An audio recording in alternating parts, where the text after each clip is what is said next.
इस वीडियो में हम वायुमंडल से संबंधित उसका जो भी महत्वपूर्ण बिंदु है जो कि बार बार परीक्षा में आता है उसके बारे में पढ़ेंगे। इसके 5 जो परत हैं उसके बारे में देखेंगे और उसमें जो इम्पोर्टेंट क्वेश्चन आता है उसको भी लास्ट में हम देखेंगे। इसका 5 परत जो रहता है, इसका 5 परत मेन रूप से कौन कौन है? क्षोभ मंडल जो कि सबसे नीचे है, क्षोभ मंडल, उसके बाद समताप मंडल, मध्य मंडल, आयन मंडल और वायुमंडल। क्षोभ मंडल को ट्रोपोस्फेयर भी कहते हैं, समताप मंडल को स्ट्रेटोस्फेयर, मध्य मंडल को मेसोस्फेयर, आयन मंडल को आयनोस्फेयर, वायुमंडल को एक्सोस्फेयर कहते हैं। इसको आगे देखते हैं विस्तार से। सबसे पहले हम जानते हैं कि वायुमंडल होता क्या है। पृथ्वी को चारों ओर सैकड़ों किलोमीटर की मोटाई में लपेटने वाले गैसीय आवरण को वायुमंडल कहते हैं। वायुमंडल मुख्य रूप से क्या है? यह गैसों से घिरा हुआ एक आवरण है जिसे वायुमंडल कहा जाता है।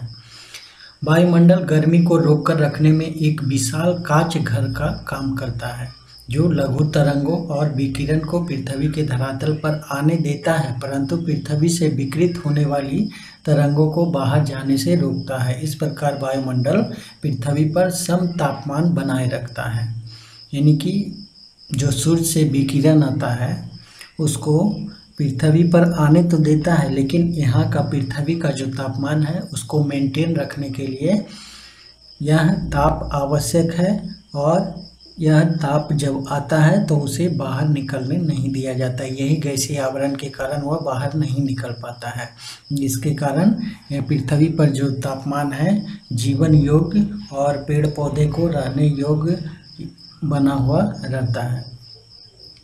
वायुमंडल की वायु के मुख्य अवयव क्या है? नाइट्रोजन, ऑक्सीजन, आर्गन और कार्बन डाइऑक्साइड। मुख्य रूप से सबसे ज़्यादा जो गैस है यही पाया जाता है, नाइट्रोजन, ऑक्सीजन, आर्गन और कार्बन डाइऑक्साइड। वायुमंडल का मुख्य रूप से कितना परत है? 5 परत है। इसको अब आगे देखते हैं। अब हम लोग इसको परत वाइज देखते हैं कि परत वाइज इसमें जो इम्पोर्टेंट तथ्य है और जो एग्जाम में आ सकता है उसको हम लोग एक बार देख लेते हैं।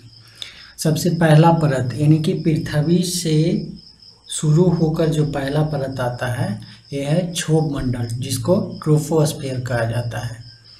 यह वायुमंडल की सबसे निचली परत है और पृथ्वी से शुरू होने पर यह पहला परत बनता है। यह वायुमंडल की सबसे निचली परत है। सभी मौसमी घटनाएं इसी परत में संपन्न होती है, जैसे बादल गरजना, बारिश होना, बिजली कड़कना, ये सारा क्षोभ मंडल में ही होता है। इस परत में ऊंचाई के साथ तापमान में गिरावट होती है और कितना गिरावट होता है? 6.4 डिग्री सेल्सियस प्रति किलोमीटर। 1 किलोमीटर ऊपर जाने पर 6.4 डिग्री सेल्सियस की कमी आता है। धरातल से इसकी ऊंचाई 8 किलोमीटर यानी ध्रुवों से इसकी ऊंचाई कितना दूर तक है? 8 किलोमीटर तक, तथा 18 किलोमीटर विषुवत रेखा से इसकी ऊंचाई 18 किलोमीटर तक है।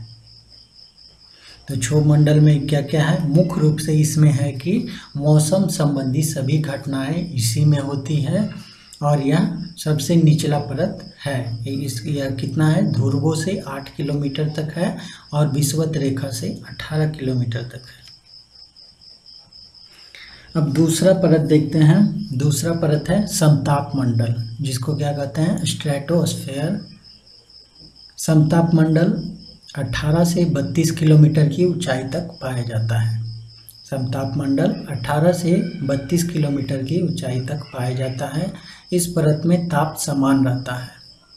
इस परत में ताप समान रहता है, ना तो घटता है ना बढ़ता है। जलवाष्प एवं धूल कण नहीं पाए जाते हैं। समताप मंडल में जलवाष्प और धूल कण भी नहीं पाया जाता है, लेकिन धूल और जलवाष्प कहाँ पाया जाता है? क्षोभ मंडल में, जो सबसे पहले हम लोग इसमें पढ़े हैं।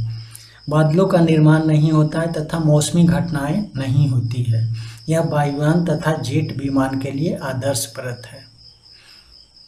समताप मंडल जो है वायुयान और जेट विमान के लिए आदर्श माना जाता है। क्यों? क्योंकि इसमें धूलकण भी नहीं होता है और इसमें बादलों का निर्माण भी नहीं होता है। मौसम संबंधी कोई भी घटनाएं इसमें घटित नहीं होता है, इसीलिए वायुयान के लिए यह आदर्श माना गया है समताप मंडल, जिसको स्ट्रेटोस्फीयर कहते हैं। इसके बाद है मध्य मंडल, मेसोस्फीयर या ओजोन मंडल, ओजोनोस्फीयर।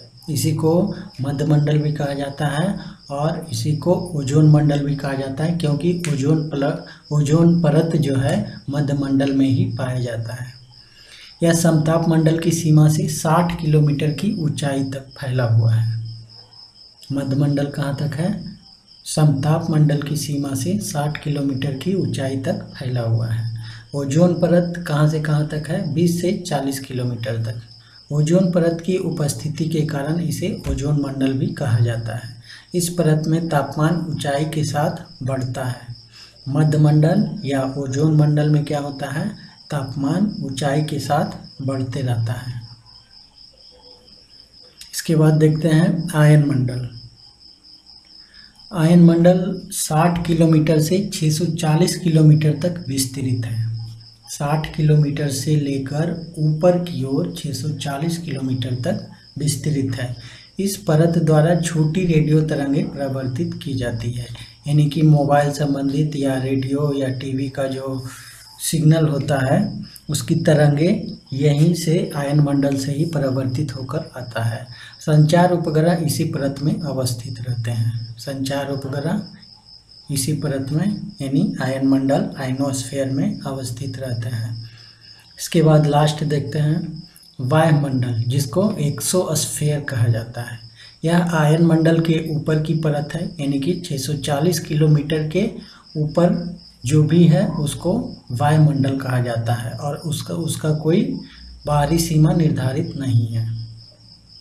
इसी में अंतरिक्ष यात्री तथा उपग्रह पृथ्वी की परिक्रमा करते हैं। वायुमंडल में जाने के बाद कोई भी वस्तु हो या उपग्रह हो या अंतरिक्ष यात्री हो, वो इसमें परिक्रमा करने लगते हैं। इस परत में हाइड्रोजन एवं हीलियम गैसों की प्रधानता है, यानी कि इस परत में हाइड्रोजन और हीलियम गैस अधिक मात्रा में पाया जाता है। अब इसमें देख लेते हैं कि वायुमंडल में जो गैस है उसमें से सबका मात्रा कितना उपस्थित है, किन किन गैसों से मिलकर वायुमंडल बना हुआ है। सबसे ज़्यादा उपस्थिति है नाइट्रोजन का, जिसका है 78.08%। दूसरा ऑक्सीजन 20.94%, फिर है आर्गन 0.93%, फिर कार्बन डाइऑक्साइड 0.03%, फिर नियॉन है 0.018%, फिर हीलियम 0.0005%, फिर ओजोन गैस है 4 टाइम्स 0 और 6%। इस प्रकार वायुमंडल में कौन कौन सा गैस मुख्य रूप से है? यही 7 गैस है: nitrogen, oxygen, argon, carbon dioxide, neon, helium, ozone. इसमें सबसे ज़्यादा पूछा जाता है कार्बन डाइऑक्साइड का मात्रा वायुमंडल में कितना है, ये एग्जाम में आते रहता है। इसके अलावा आर्गन का, लेकिन मुख्य रूप से इसमें ऊपर से 4 बहुत ही महत्वपूर्ण है। अब कुछ क्वेश्चन देख लेते हैं कि क्वेश्चन किस टाइप का कभी कभी आता है। वायुमंडल किसे कहते हैं? धरती के चारों ओर मौजूद गैसीय आवरण को वायुमंडल कहते हैं। वायुमंडल कई तरह के गैसों का मिश्रण है। गैसों के अलावा वायुमंडल में जलवाष्प और धूलकण भी मौजूद है। वायुमंडल में नाइट्रोजन का कितना परसेंट है? 78.08%।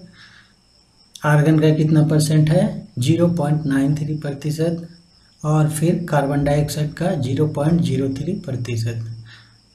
वायुमंडल की सबसे महत्वपूर्ण गैस कौन सी है? Carbon dioxide. ऑक्सीजन गैस में कितने किलोमीटर तक फैली हुई है? ऑक्सीजन गैस जो है वायुमंडल में कितने किलोमीटर तक फैली हुई है? 64 किलोमीटर तक। वायुमंडल में 64 किलोमीटर ऊपर तक ऑक्सीजन गैस फैली हुई है। किस गैस को जीवनदायिनी मानते हैं? ऑक्सीजन गैस को। वायुमंडल में ऑक्सीजन की मात्रा कितना है? 92 या फिर कहीं कहीं 99 इस टाइप का पॉइंट के बाद कुछ का अंतर कभी कभी रहता है। बहुत सारा बुक में भी सब में सब तरह से दिया हुआ रहता है। 20.99%। कौन सी गैस के अभाव में हम ईंधन नहीं जला सकते? ऑक्सीजन। ऑक्सीजन के अभाव में कोई भी ईंधन नहीं जलाया जा सकता है, चाहे कैंडल हो, मोमबत्ती हो, कोई किसी भी प्रकार का जलने वाला चीज़।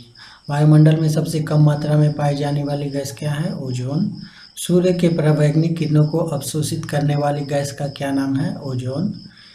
किन गैसों की वजह से ओजोन की परत को क्षति पहुंच रही है? नाइट्रोजन ऑक्साइड और क्लोरोफ्लोरोकार्बन। वायुमंडल की सबसे निचली परत का क्या नाम है? क्षोभ मंडल। इसके अलावा है ऋतु तथा मौसम संबंधी घटनाएं किस मंडल में होती हैं? क्षोभ मंडल में। क्षोभ मंडल को और किस नाम से जाना जाता है? संवहन मंडल। इसको संवहन मंडल भी कहा जाता है। वायुमंडल में क्षोभ मंडल की सीमा खत्म होने के बाद कौन सा परत आता है? समताप मंडल। क्षोभ मंडल के बाद समताप मंडल, फिर मध्यमंडल या मध्यमंडल को ओजोन मंडल भी कहा जाता है। इसके बाद आयन मंडल, फिर वायुमंडल आता है। हम देखते हैं आगे और कुछ question. Mother of pearl cloud, मुलाभ मेघ किसे कहा जाता है? मुलाभ मेघ किसे कहा जाता है? समताप मंडल में कभी कभी विशेष प्रकार के मेघों का निर्माण होता है जिसे मुलाभ मेघ या मदर ऑफ पर्ल क्लाउड कहते हैं।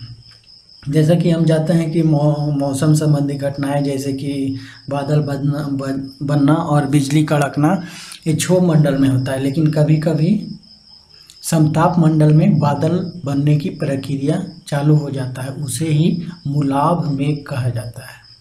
18 नंबर क्वेश्चन। पृथ्वी का सुरक्षा कवच किसे कहा जाता है? ओजोन मंडल को। टेलीफोन, रेडियो, टेलीविज़न और रडार के लिए वायुमंडल की कौन सी परत जिम्मेदार है? आयन मंडल। सूर्य ताप क्या है? सूर्य से पृथ्वी तक पहुंचने वाली सौर विकिरण ऊर्जा को सूर्य ताप कहते हैं। यह ऊर्जा लघु तरंगदैर्घ्य के रूप में सूर्य से पृथ्वी तक पहुंचती है। इस प्रकार यह वीडियो समाप्त हुआ।